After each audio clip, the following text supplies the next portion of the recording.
Hi, I'm Jianpu Streeter. I'm the Director of Partnerships at the Stanford Institute for Economic Policy Research. I'd like to thank the first panel for their great discussions on energy and environmental sustainability. Another sector that has received a lot of attention is China's financial system. In recent years, we've seen some policy changes in China that are more inward-looking, such as stricter capital controls, investigations against tech giant Alibaba, and Beijing's movements to block China-based IPOs in the US. But we also see some outward-looking actions, such as China's push for central bank digital currency and its massive investment in the One Belt, One Road initiative. In the next session, we will hear from experts on the prospect of China's financial system and how it will affect various stakeholders, especially the US investors and trade partners. With that, I would like to introduce Professor Darrell Duffie, who will moderate the second panel discussion. Professor Duffie is the Adams Distinguished Professor on Management and Professor of Finance at the Stanford Graduate School of Business. Please join me in welcoming Professor Duffie. Thanks so much, Jialu. It's a pleasure to be here. Today, we're going to get the insights of three of the leading minds in finance. Bao Fan, the chairman and CEO of China Renaissance Group, Sigal Mandelker, general partner at Ribbit Capital, and David Ye, chairman and CEO of Rong 360 Jianpu Technology. I'm going to explore some issues with each of them in turn, and there are so many issues that we could explore. For example, one of the China finance topics that our MBA students at Stanford are exploring this fall is the financial stress in China's property development sector. The world's largest development firm, Evergrande, is keeping its global creditors on the edges of their seats. And by the way, China has the world's largest corporate debt market, no kidding, and so these stresses really do matter. Another headwind for Chinese firms looking to get access to global financial markets is that the United States Securities and Exchange Commission is rethinking its requirements for Chinese corporations that want to list their shares on US exchanges. And in a very exciting development that Jialu just mentioned, China is now deploying its new central bank digital currency, ECNY, the first major country in the world to go for it. Some have suggested that ECNY should raise concerns for the United States government. I'm not sure if we'll get into that, perhaps. I do predict that we're going to be digging especially deeply today into how finance has become a core element of the new digital economy. So let me first turn to Bao Fan, chairman and CEO of China Renaissance Group. Fan began his investment banking career with Credit Suisse and Morgan Stanley at the dawn of the internet back in the 1990s. In 2000, Fan joined Asia Info, China's largest IT and software services provider, as its chief strategy officer. Then Fan founded China Renaissance in 2005. Fan's firm connects China's capital markets with the rest of the world. In 2015, Bloomberg Markets called Fan one of the, quote, world's 50 most influential people. I noticed there was no qualification, just one of the 50 most influential people in the world. China Renaissance has raised billions of dollars in growth capital through initial public offerings, mergers and acquisitions, venture capital, bond underwritings for companies like JD.com and Weibo that have become part of the transformation of China's new economy. Fan also serves as a trustee of the Beijing Green and Shine Foundation, a charitable foundation that works to improve the conditions of rural education in China. Fan, turning to you, in a Bloomberg interview in August, you said that China is facing a, quote, paradigm shift. What it really requires is new thinking. You also said, markets have been rattled by recent events, but I do think for people who have studied policy directions in China carefully enough, this should not come as a surprise. So let me ask you, Fan, how serious are US-China tensions for the financial services industry? For example, what is the probability of a financial decoupling between the United States and China? Darrell, thanks a lot. Thanks for having me, and thank you for your rather generous commercial time.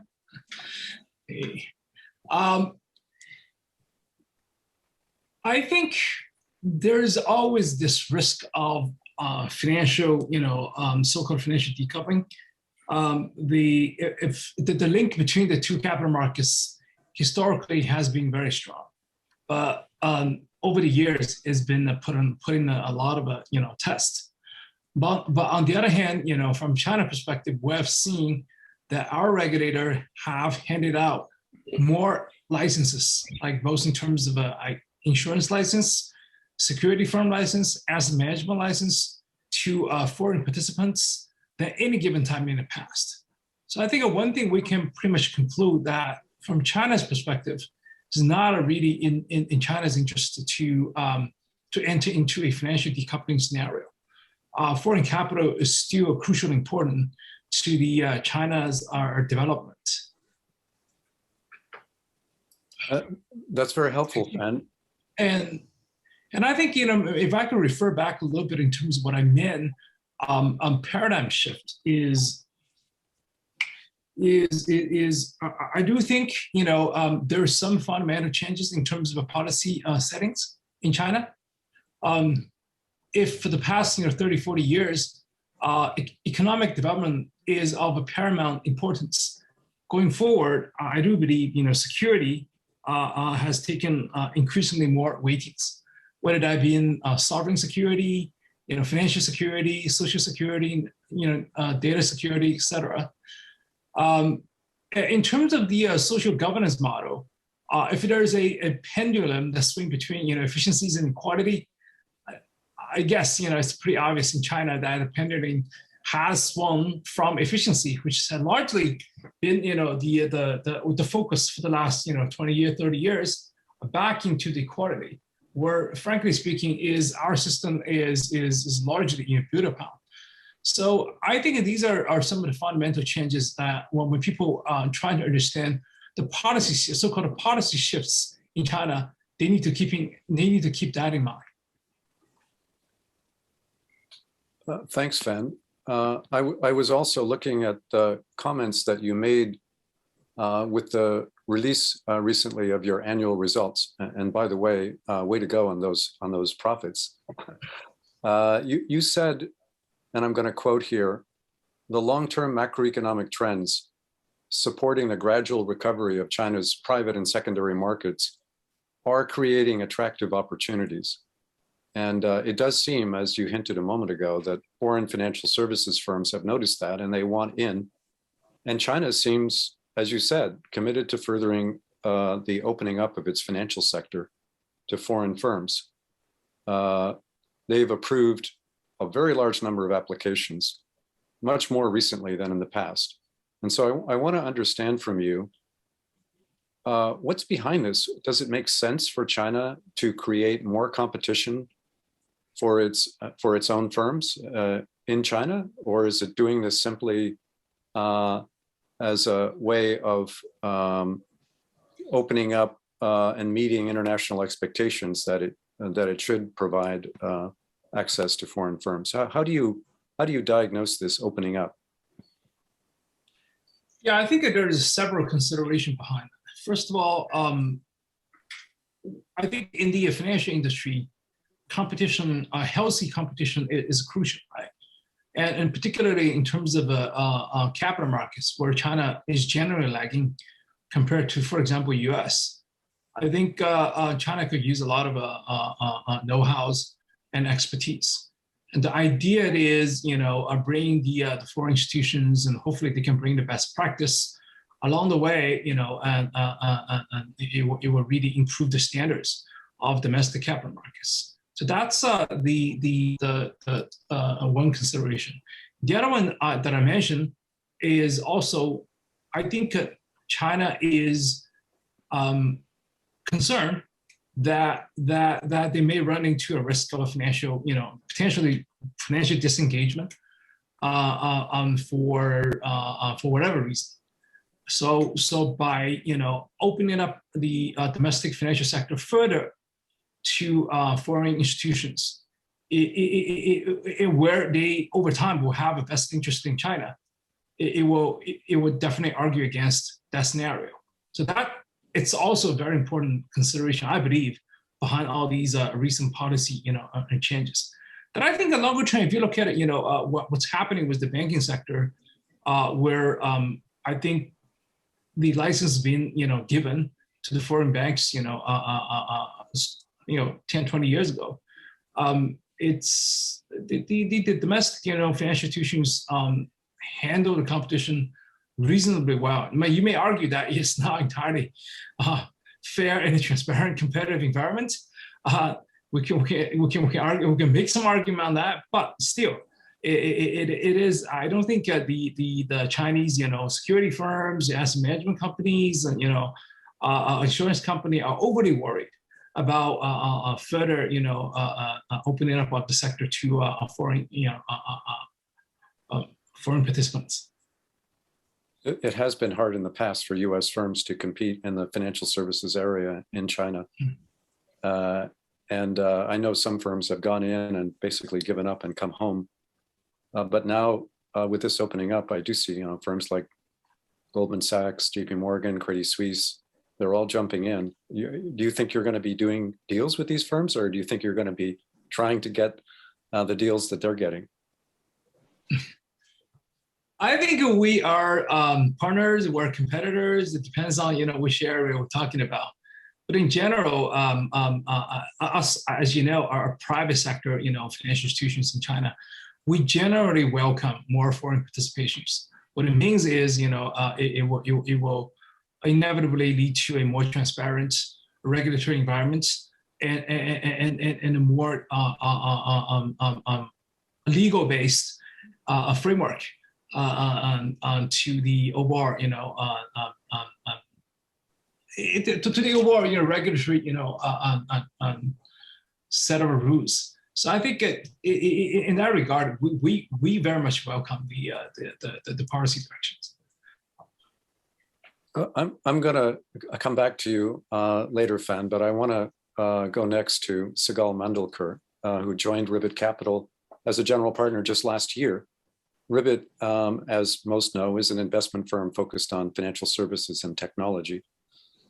Prior to joining Ribbit, and where I first became aware of Sigal, she served as the Undersecretary of the Treasury for Terrorism and Financial Intelligence. And as Undersecretary, Sigal had some awesome responsibilities. She supervised 4 main components of the Treasury Department: the Office of Foreign Assets Control, the Financial Crimes Enforcement Network, the Office of Intelligence and Analysis, and the Office of Terrorist Financing and Financial Crimes. So you can imagine a typical day for Sigal would have been quite difficult on many days. Before serving as Undersecretary of the Treasury, Sigal was a partner at Proskauer in New York. She's an attorney at the New York Bar. She's previously served in a number of senior positions in the US government, including as Deputy Assistant Attorney General in the Criminal Division of the Justice Department. She was also a counselor, the counselor to Secretary of the Homeland Security. She was counsel to the Deputy Attorney General, and she was a law clerk to US Supreme Court Justice Clarence Thomas. And I'm only listing a small subset of all of Sigal's government responsibilities in the past. Sigal is also currently an advisor to Chain Analysis, and she's on the board of Financial Technology Association, serves on the advisory group to the Digital Dollar Project, and is a member of the US Holocaust Memorial Council. And I personally have frequently tapped Sigal for her insights into the implications of China's new central bank digital currency, ECNY, and also the potential for a US digital dollar. She's a leading expert on international competition for financial services. These are both areas in which she's a big thought leader, and I asked her to speak at Stanford as our keynote a couple of years ago on these topics. So Sigal, given all that background, now that people have a sense of where you're coming from, how are you thinking about the distinctions between the approach taken by the United States on the one hand and China on the other to fintech and crypto? These are really, really big issues now that both governments are facing.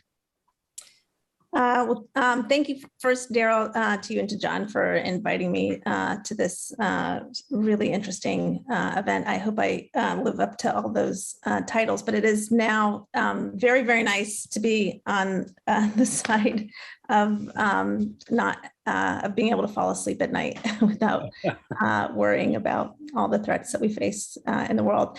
I start, in terms of where the US and China are in fintech and crypto, I start with this very basic and fundamental premise that we have incredible innovators in both countries. So, of course, just from a product development perspective, it's a very exciting time to be in the sector. You have an extraordinary amount of engineering talent, entrepreneurs who are really focused on building out what the next phase of financial services is, what the next phase of the internet, what we like to, people say crypto a lot, but we also like to say it's Web3, whether or not we can have financial services that are largely decentralized as opposed to centralized. And really we're seeing a tremendous amount of innovators, I think, coming out of both countries. And as a result, you're seeing more consumers using these financial products linked to their mobile phones or wallets than ever before. Whether or not you're talking about the 1.3 billion Alipay users, or the fact that today in the US, there are actually far more downloads of fintech products than of traditional banking, or on the crypto side, by some estimates, we have about 220 million global crypto users. And that's actually a number that's doubled since January of this year. So the growth is really extraordinary. We wouldn't have that kind of growth if we didn't have just these incredible engineers. Again, I think really coming out of both countries. In terms of approaches by the governments, there's a very big distinction. In China, of course, we're seeing the exertion on the one hand of a lot more.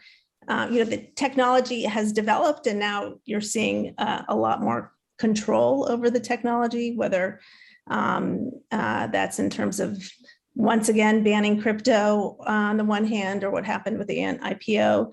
But at the same time, you're also seeing a lot of innovation, I think, coming out of the government, right?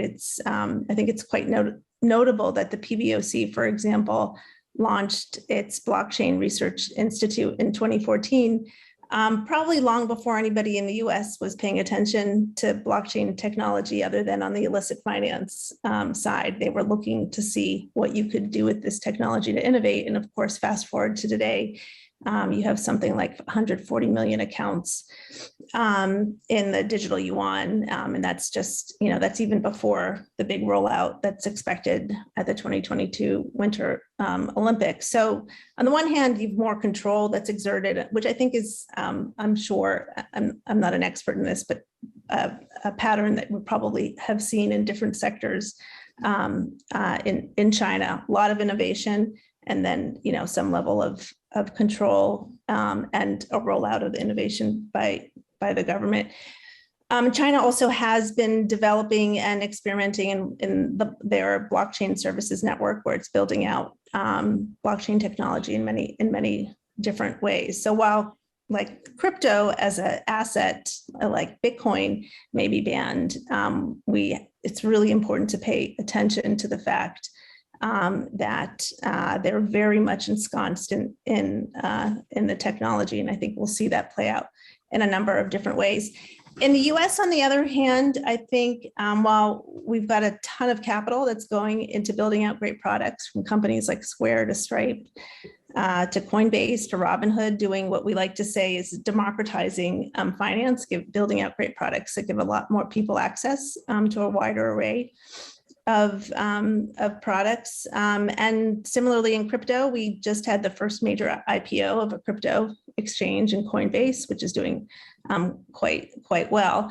On the other hand, on the regulatory side, we're still very much, I think many regulators are still very much just in the very early stages of even understanding what these new technologies are, what they do, what the positive aspects of them can be. We're still going back and debating whether or not we should have a central bank digital currency in the first place. And in my view, many of our laws are actually not fit for purpose for this fundamentally new technology. So we're, and let's say on the investor protection side, we're relying on laws that were enacted in the 1930s and 40s.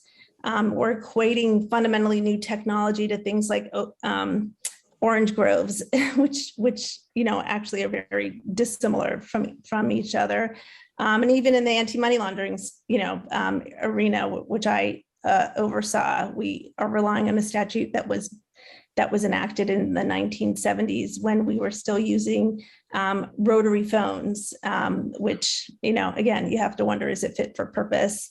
And in the midst of that debate, I think there's like a real push and pull within the US government, some people really understanding that there's a tremendous amount of promise that can come out of this innovation, and thinking about how to, on the one hand, incentivize it while also mitigating the risks.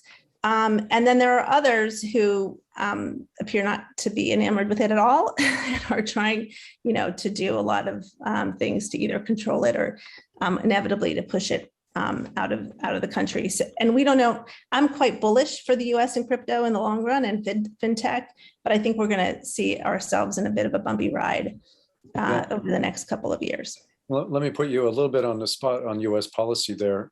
Just last week here at Stanford, Undersecretary of the Treasury, Nellie Liang, gave her speech releasing the president's working group report on stablecoins. And she's recommending legislation. As you said, the United States needs legislation to deal with stablecoins. And the legislation that's recommended would be that only banks may issue stablecoins.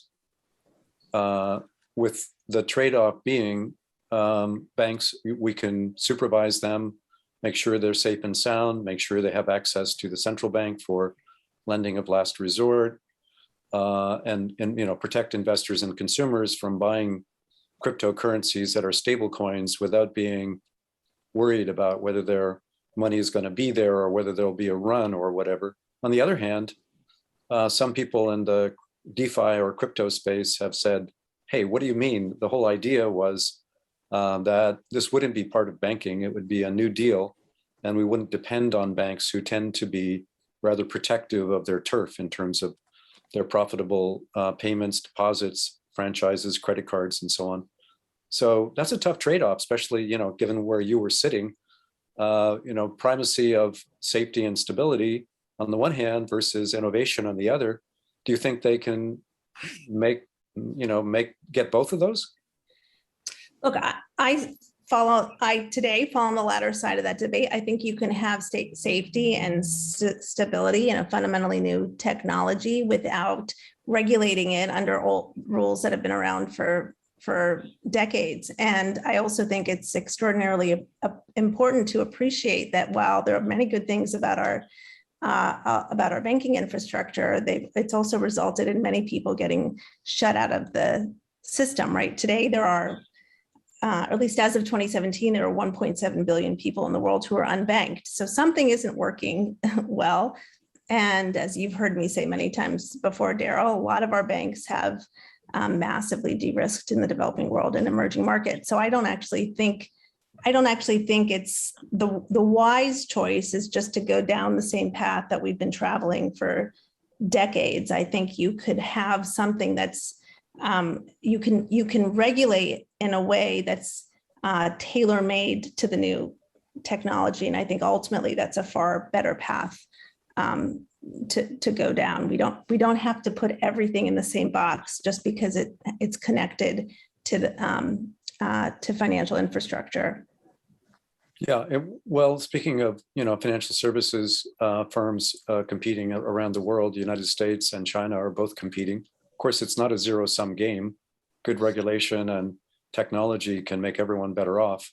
But do you think U.S. firms are in a good position to compete with Chinese financial services firms internationally, or not? Yes, and I think financial technology firms, companies in particular, who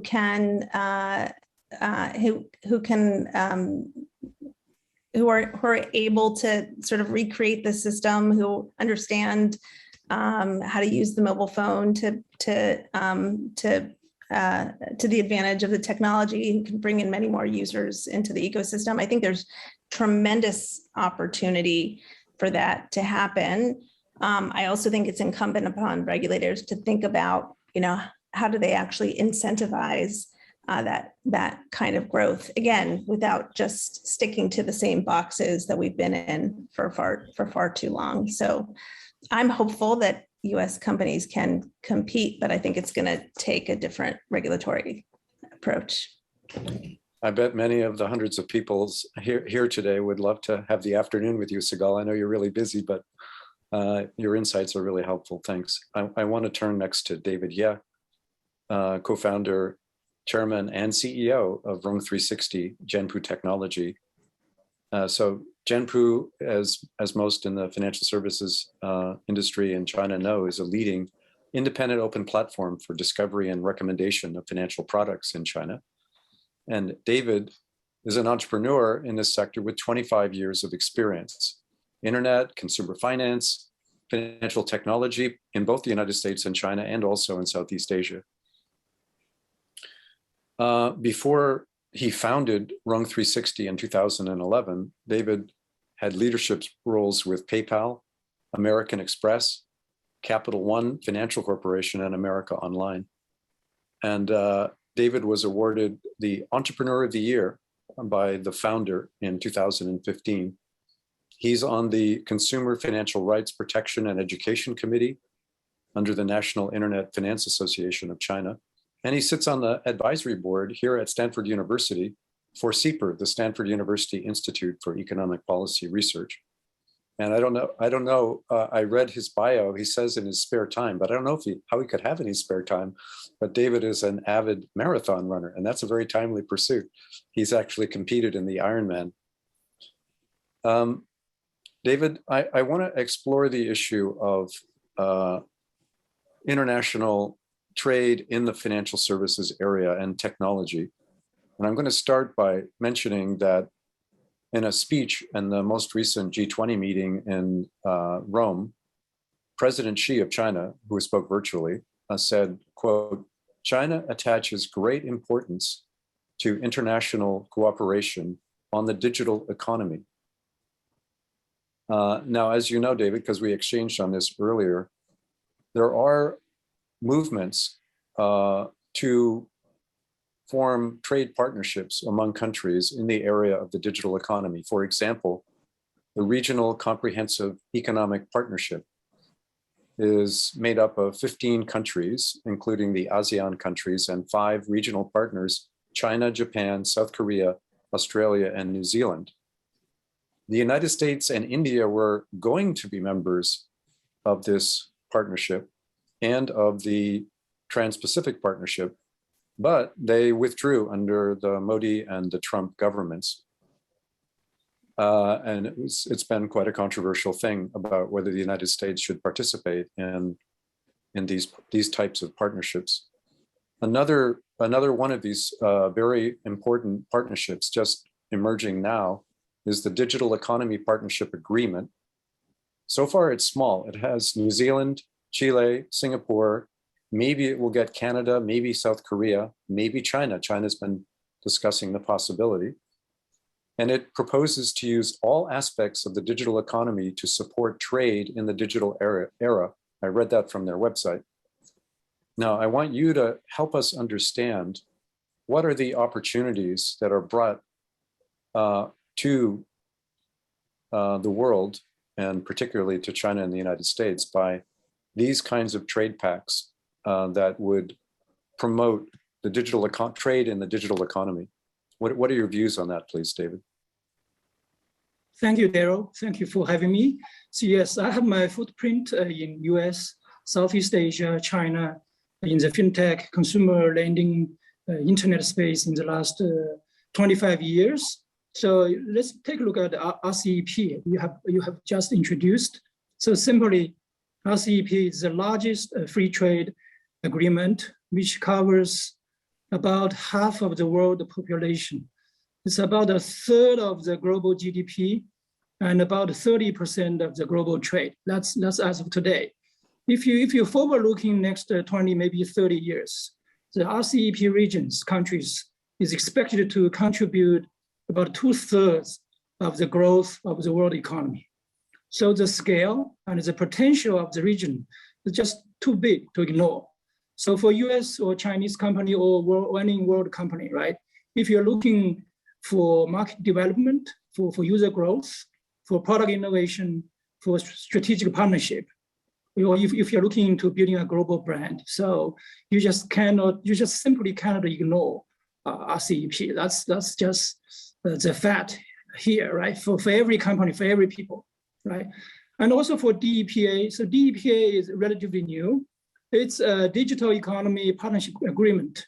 So the objective is to facilitate economic engagement and trade in the digital era. So this is a new international trade policy instruments, of course, just initiated by several countries, Singapore, Chile, and New Zealand. We know Singapore definitely has the aspiration to build one of the largest digital exchange in the world, right? So the goal is to address a range of emerging digital economy issues, including some basic things like digital identities, like how to ensure the rights of the digital world, right? Digital inclusion, AI, cross-border data flow, etc. So right now, China and South Korea, actually, we just applied for the membership recently. So in the near term, we just look at DEPA, definitely can help countries and companies better respond to the post-COVID world. We can strengthen the capability of business to respond to a crisis with digital means. So in the long run, we believe DEPA and RCEP might be more integrated. So both RCEP and the DEPA are going to create opportunities for cooperation through international collaboration, revitalize regional, local, and global economy. Also, we believe it's going to create some healthy competition and promote development and innovation. I believe it's going to also provide opportunities for both US, China, and other emerging countries worldwide. Let me just deep dive into the fintech space. And we saw in the fintech space, the cross-border transactions has been growing rapidly in the last 6 to 12 months. We saw the deal size almost tripled just in the first half of this year. And we also see like US, for example, US account for about 40% of the fintech deals. And a lot of deals are also in Latin America, in RCEP areas. And if you're looking into the different sector of the deals in the fintech, like we saw the payments, B2B enterprise software solutions, cryptocurrencies, and also wealth management, digital banking. We are talking about 3 or 4 billion underbanked or unbanked population in the Southeast Asia, in the RCEP regions. So those are the opportunities for companies in the US, in China, and worldwide to innovate. And also other sectors that we have been looking into, of course, even in the B2B side. We're talking about privacy computing, like RegTech. RegTech is also a very big thing among the sector and the regulators. So those are the areas that we have been looking into. And so just 2 days ago, one of the fintech company, it's actually a digital bank invested. VCs invested about 4 years ago. Just received a new round of financing, about $200 million US. It's a Mexico company based in Mexico, but they are looking into expanding in other Latin American country, even in the US, to serving the Latino people worldwide. So those are the opportunities that we believe for companies, for entrepreneurs, for investors worldwide. David, you mentioned regions in Asia where there are opportunities in fintech. I was looking at the World Bank's Fintech Index for financial inclusion by country. And I noticed that Vietnam is kind of a standout. It doesn't have very much financial inclusion and very low penetration of digital payments. Although I guess there must be really great opportunities. You could simply leapfrog the bank rail payment system and go directly to mobile payments or maybe a central bank digital currency. Are you seeing interest in a country like Vietnam for entrepreneurs to provide fintech services, or do you think the people of Vietnam prefer paper money because it's easier to keep off the grid? Yeah, it's interesting you asked Vietnam specifically. Before the COVID, I went to Vietnam 3 times. We looked at the infrastructure like e-commerce, online payment penetration, the adoption of the basic internet or mobile network. 2 years ago, we did not pursue Vietnam for a couple of reasons. Of course, that's the size of the market. If you look at Vietnam compared to Indonesia, the Indonesia and India are much larger market. And if you look at the average GDP or e-commerce penetration, I mean, we found that Indonesia and India, of course, is more attractive. And also we're looking into a regulatory environment. So in the fintech space,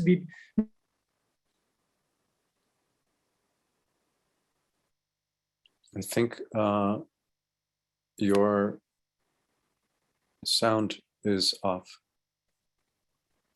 By the way, Darrell, I'm not an expert in Vietnam, but there's tremendous adoption of crypto actually in Vietnam, and it's become a sort of a major center of gaming and crypto. So anyway, where people don't have as great access to banking, they turn to other things. So that's consistent with just leapfrogging the bank rail payment system. David, coming back to you, did you have any last comment on that? Because I wanted to ask you one other question. Yeah, just when we are looking into the markets, right? You'd say in 10, 20 years, the largest economy with over 100 million people, right? We're talking about Brazil, Mexico, Indonesia, India, of course, Vietnam, you mentioned, definitely one of the top 10 emerging fintech companies. So each country, they are at a different stage in terms of the infrastructure, the financial, the e-commerce or telecom infrastructure, mobile adoption rates, payments, like fintech adoption rates. And each country actually are in its own cycle in terms of regulatory cycle. So we have to make sure the economic cycle, the fintech cycle, and the regulatory cycle are on the right side for the entrepreneurs, for the capitals, right? For investors. And also keep in mind the talents, global talents are transferable, right? You can have you can have your tech base in China or in Vietnam, but you're doing business in Mexico or in India, right? Capital is flowed freely, but local markets, really what needs are the local markets knowledge, the regulation, the understand. So one of the summarizes, like act locally. So very few company or talents or entrepreneurs can really act locally. We all think globally, right? So that's really the key. You have the best tech knowledge in the world, right? And you understand the market, you have the right capital, and at the end, is the people is really the key, the team. So entrepreneurs really need help from the investors, from third-party partners. So that's just my final word. Yeah, I noticed both in reading about you and the work that you are doing, and also the work that Fan is doing, that it all seems to start with people, the entrepreneurs, and picking the right firms led by the right people.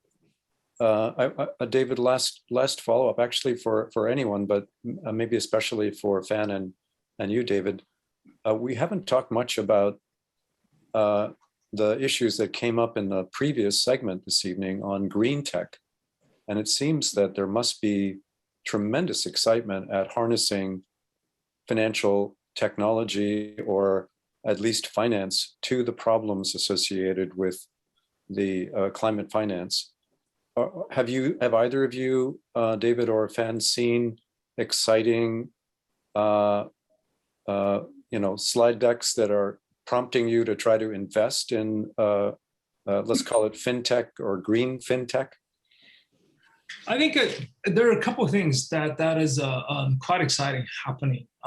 One, I remember the chart Professor Sui was showing that you can see the technology actually does play a very critical role in the overall climate control, carbon reduction, basically the new energy scheme. And that's where we see tremendous opportunities. Essentially today, when we look at the entire power grid, it is almost like the telecom system back in 30, 40 years ago. It's an analog system, highly inefficient. And it's not even digitized, right? And in order to to make it more efficient, achieve all these fantastic objectives, a lot of stuff can be done in terms of just like turning that into a digital system, applying the the latest technology that we have, which have done over and over again on internet, other areas. So there's a lot of innovation happening, and that will be the key focus for our investment strategy going forward. So that's one exciting area.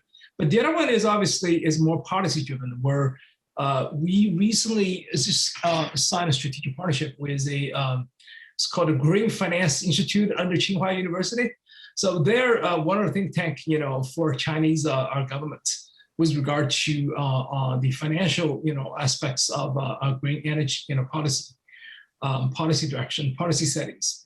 Essentially, we talk about the banks will have to have a differentiated pricing, strategies when it comes to interest rates, based on the obviously the sector you're in, the implications, whether it meets the green objectives going forward. There's a lot of talks about innovative, financial instruments that is going to be, devised up to encourage, more investment into this space, or conversely discourage, investment into more pollutant, areas. So I think there's some other, exciting innovation happening. But obviously, that's a little bit outside our scope of consideration. But I think for the banks, for the insurance companies, for some other, asset management companies, securitizations, that kind of stuff. I think there will be a lot of interesting stuff happening. And I think, as Darrell, I mean, China. Once the beauty of a Chinese system is once you decide to do something, one way or another, something's going to happen. Right? So, yeah, I'm pretty excited. So Darrell, so our approach, Roam 360, our approach for green finance, for like ESG, we have been looking into this for some time. So our basic approach are through research and partnership. Since we are a tech company, we are working with over 1,000 banks, insurance company, and other Chinese financial institutions. So we have a research big data and fintech research institute. So a couple of initiatives we have been doing. We are doing a China rural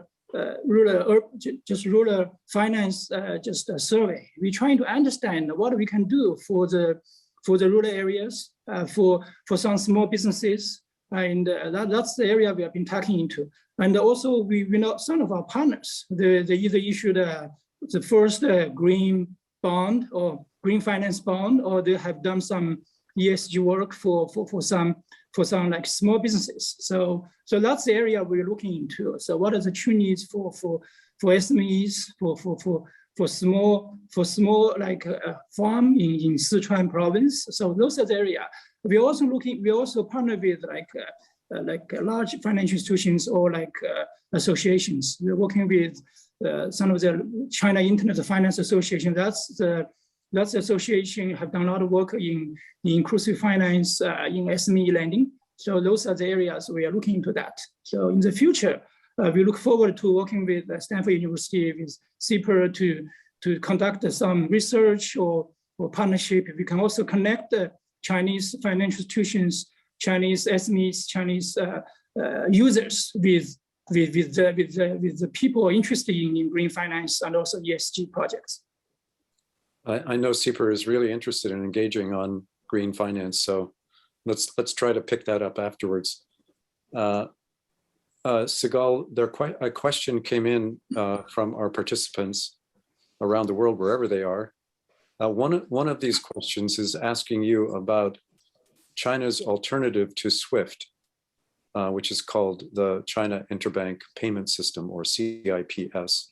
And this person wants to know whether you think, and she asked for you specifically, whether this CIPS, this alternative to SWIFT, which for everybody else, SWIFT is the system by which cross-border payments are made, the message side of it. So if Fan wants to send money to David internationally, the interbank cross-border transfers would have an accompanying message from SWIFT saying this money goes to David through a sequence of banks along the way.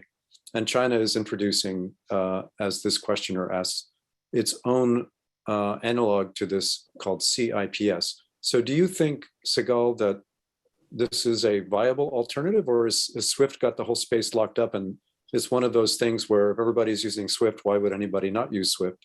Does China have a way to increase the use of CIPS? Could both systems be complements? How do you view it? So I don't think SWIFT has the whole thing locked up. I mean, it's like everything. It's like so many other things. Actually, I think we're going to get to a phase where we're going to look beyond SWIFT in many, putting ZIPs to the side in many different respects, because you have so many different mechanisms now to transfer value outside of the traditional banking system. And if SWIFT is going to continue to, in 10 years, let's say, to play sort of a dominant role in the international financial infrastructure, it is likewise, and I think they're focused on this, it's likewise going to have to really intently focus on how they can be much more forward-leaning on the innovation side. But it's not just about SWIFT, really. It's about what does the future of banking look like, or what does the future of transfers of value look like? And I think we're seeing a lot of disruption on that side in many different ways. But separately, do I think China can have its own alternative? Yeah, I mean, they have, right? And I also think it's quite clear that in many respects, for a number of different, probably geopolitical and national security reasons, it would prefer to be able to engage in transactions outside of the US dominated financial infrastructure. So we'll see what's to come there too. Very useful. Another questioner is concerned, or at least interested in, what will happen if the US Securities and Exchange Commission makes it very difficult for firms in China to get listings in the United States exchanges. So I know that David and Fan have brought quite a few companies public. Does this really cause a problem? If you want to raise capital globally, couldn't you just issue in Hong Kong? Let's ask Fan first. Or is it really important to have listings on the US exchanges? And if the US won't allow that without firms from China providing all the documentation of their accounting that the US regulators require, will that be a serious problem? Fan, do you have a view on that? I think historically, largely Chinese tech companies have been listed in US. It's simply because it's the largest capital markets in the world, most sophisticated, tech investor base. But I think until recently, starting from 3 to 4 years ago, you start seeing more and more companies listing Hong Kong, right? And I think from China perspective, again, I don't think the regulators want to stop Chinese companies from pursuing US IPOs. I think the risk is more the other way around. But that's the reality. People just gonna have to work with. The alternative is obviously Hong Kong and onshore, IPOs in China. Onshore, the regulators has made a lot of efforts to help, the tech IPOs, domestic IPOs. But the problem is, I think, I think some of the sectors, for example, software, hardware, materials, energy.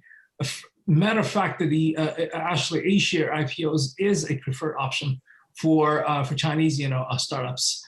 The problem is more associated with internet companies or companies that you probably have to invest a lot upfront before you can start, generating profits. And that's the model where US is very good at. And I think it probably will add a sauce in that category as well. But these are two more pragmatic, right now, US is still the best, markets for that.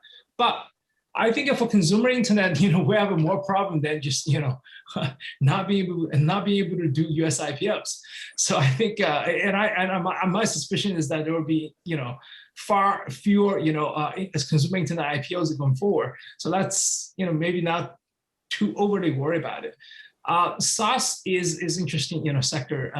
Historically, most SaaS company will still go to US for IPOs. Now, if that become a pragmatic, will Hong Kong be a viable, option? I think it remains to be seen. The other thing is, if I compare US with Hong Kong, I would say in terms of listing rules, the US is still more, friendly and more, disclosure based. Where Hong Kong, there are still some old rules in place, more paternalistic. But I think they're changing that as well. The other differences is liquidity. By far, U.S. capital market is still a lot more liquid compared to Hong Kong. But that's another things I think we're just gonna have to continue to work on. But it's the reality. That's the new reality we're gonna have to deal with. Yeah. Maybe in the future, in China, IPOs will be much easier. And for example, I just noticed that this week, Beijing Science and Technology Exchange opened for business, and something like over 100 firms, small tech firms or science and technology firms, were able to get listings without going through the very arduous approval process that's required on the A-share market. So maybe in China, it'll be like the US in a certain number of years. You'll be able to get an IPO by a registration process that's streamlined, and Chinese investors love equities. So you would guess that there would be lots of capital available, at least for small firms. Yeah, I agree. The other thing is, I think that China will, I believe, over time, will try to integrate the Hong Kong stock exchange more with the onshore stock exchange, such that it will be integral, a seamless, a system. So that makes it easier for Chinese, investors, particularly domestic retail investors, to invest in the companies that listed. You're thinking of the Stock Connect, by which the Stock Connect is there, but still, we can make it a lot better. Right now, it's still too restrictive, and also it's just not easy. there's a lot of technical details that we need to work over to make it even easier for Chinese retail investors to access the Hong Kong listed companies. So, David, any views? Darrell, yeah. If we have time, I'd like to just talk about this from an entrepreneur or perspective. So, U.S. still is the strongest, the largest equity market in the world, right? But the strength we all know is from U.S. openness to the world companies, also continued innovation and evolution over the 200 or 300 years, right? Just one personal example touched me. I asked the NYSE president, which equity or stock or bond was the first Chinese listed in NYSE. I was actually shocked to learn it was a bond for the railroads connecting Hubei province, Wuhan to Guangdong.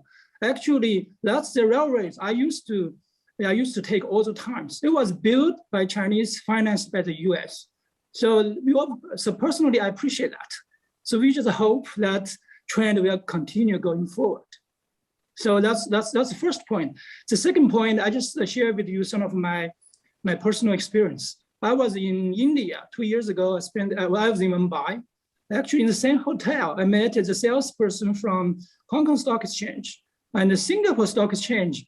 I was asking why you guys are here. I don't see NYSE, or maybe they're there. I just don't know. But that's why. I guess that's why last quarter, Hong Kong Stock Exchange became the largest stock exchange in the world. I mean, just for various reasons, right?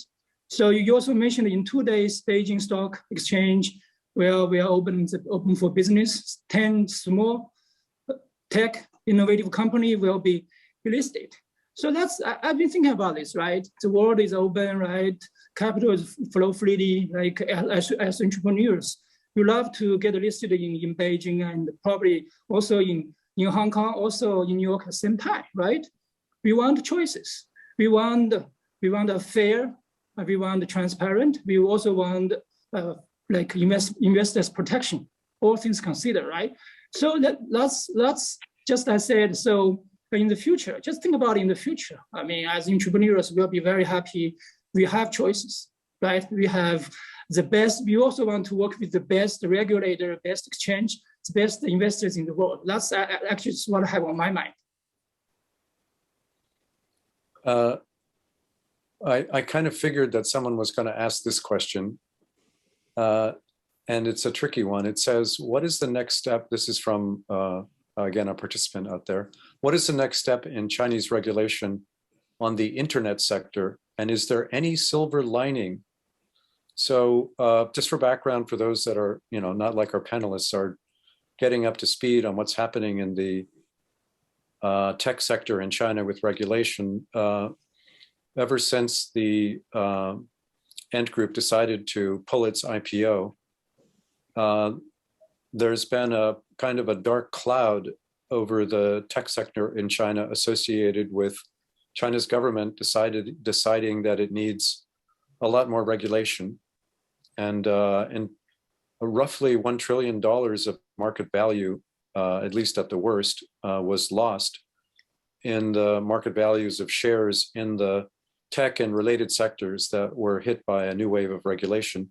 And there are two completely different views on this that I've been reading. I read an excellent Goldman piece of analysis called "Is China Investable?" earlier this year. And they got experts from China and London and the United States. And views were right across the map in terms of this was a necessary step in order to rectify problems associated with concentration of market power, treatment of consumers and employees and investors on the one hand, and on the other hand, this is a very sharp left turn that's cramping entrepreneurship, innovation, and the private sector firms, and it's not looking good in terms of the future. So these completely different views are pretty hard to reconcile for many. Do any of you have thoughts on whether these views can be reconciled, or that is, they're both right, or not? Do you have a view on any of this? Anyone want to take that? I would like to offer my perspective on that. Please, Fan. Since a lot of the protagonists are my friends. I think, first of all, I think it's a global, issue. It's not China, specific issue. How do we deal with these internet giants, right? These are people we come to love to hate, or hate to love, and whatever.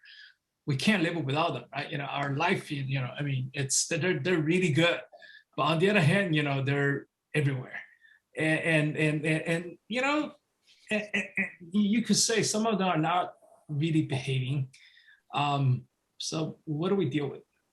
I think at the crust of it, the issue is all about data. who owns the data? Who actually got to control the data? Who get to use the data?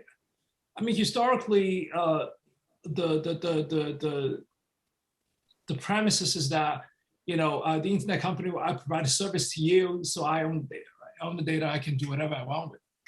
But I think that view is generally being challenged.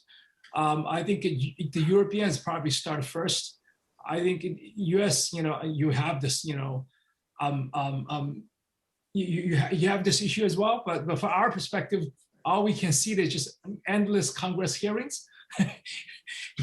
Not sure ultimately it will lead to anything. But the thing with China, China's system works differently. When the government realized this is the issue they have to deal with, they deal with it. I think that's what you're going to see. Unfortunately, the last 6 months, where you see the flurry of a policy, changes, especially regarding these internet companies. But I do believe, the direction is to clearly define, the data ownership, the data, the data administration, and also ultimately, I think the government will still encourage people to use data, because if you see data as some sort of resources, what's the use of that if it is buried, deep under the ground? People got to use it, right? But then again, it needs to create a framework in terms of how data is going to be used. In terms of the recent policy regarding the internet companies, I believe, and then it's purely personal, I think the worst probably is over. For us, the signature event everybody's waiting for is what's going to happen to DD, right? When the final verdict on DD is come out, I think that's probably that's it. But in general, based on what we have learned, on the ground, we think the worst is probably over. The tricky part is that, Darrell, is very hard to come up with a good regulation, because actually the regulator need to understand technology very well. How do you regulate it such that achieve the policy objectives at the same time? You don't come at a cross that completely suffocating this industry. You really need to understand the intricacy of technology, right? And I said, I don't know about US, but in China, I think that's a pretty big hurdle. The lawmakers, the policymakers, to understand, to have the level of a technology sophistication, and to come up with a good regulation, that in any places is a very big challenge. Would anyone like to add to that? Sigal, you've been involved in issues involving data security and regulation of financial firms. Do you think that the United States and China have taken different views to big tech and data, or well, they've taken different, certainly their policy actions are different. Do you think they have the same, they're facing the same problem and they both have to deal with it? It's a good question. I think they're probably facing very similar problems. I'm more familiar with it in the US in many respects than in China. And obviously there's just, I think in the Biden administration, you're going to see a lot of action on this across a spectrum of different regulatory agencies on this front. I actually think, though, that some of what we're seeing is why there's now this focus on building out a much more decentralized ecosystem, right, where people can control their data, they can hold it, they can encrypt it in fundamentally different ways. And while there'll be a tremendous amount of regulatory pressure on big tech, people also act with choice, and they're again, that's, I think, one of the reasons we're seeing this just phenomenal growth in crypto in the last year, because there's the potential for people to have a lot more control over how they operate in a disintermediated way, right, where they don't have to go through these intermediaries that maybe they may believe are taking advantage of them in many different respects. Thank you. I would actually spend all evening with you three because we're just beginning to scratch the surface of these issues. But I'm getting the signal that our time has come to an end. It's left for me to thank Sigal and Fan and David for incredibly helpful insights. And I need now to turn it over to Dean John Levin. John, do you want to close our evening? Thank you, Darrell, and thank you, Fan and David and Sigal, for a terrific discussion. That was incredibly interesting. I think it's just hard to overstate the pace of innovation right now in digital finance and the global nature of it. And I want to also thank Yi and Gretchen and Fuxian for the first panel discussion about sustainability and environmental accounting and energy transition, which was absolutely fascinating. And the comment that Professor Fuxian Wang Yang made at the end of the session particularly resonated with me. He was asked about what the US and China needed to do to move forward constructively on climate change, and his response was, we need more trust.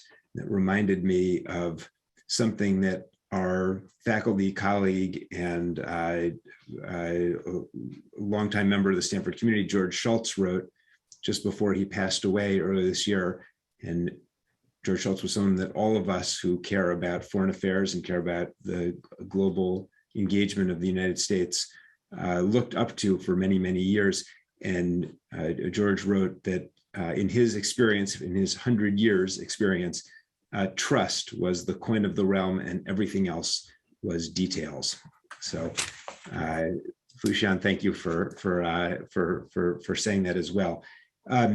Thank you also to all of the staff at the GSB and its SIEPR and at the Stanford Center for China Economy and for organizing this event. And thanks everyone for attending. And we'll look forward to seeing you next year for the next China Forum, and perhaps we will even bring people in person for that one. So thanks very much, and have a great evening or day, depending on where you are.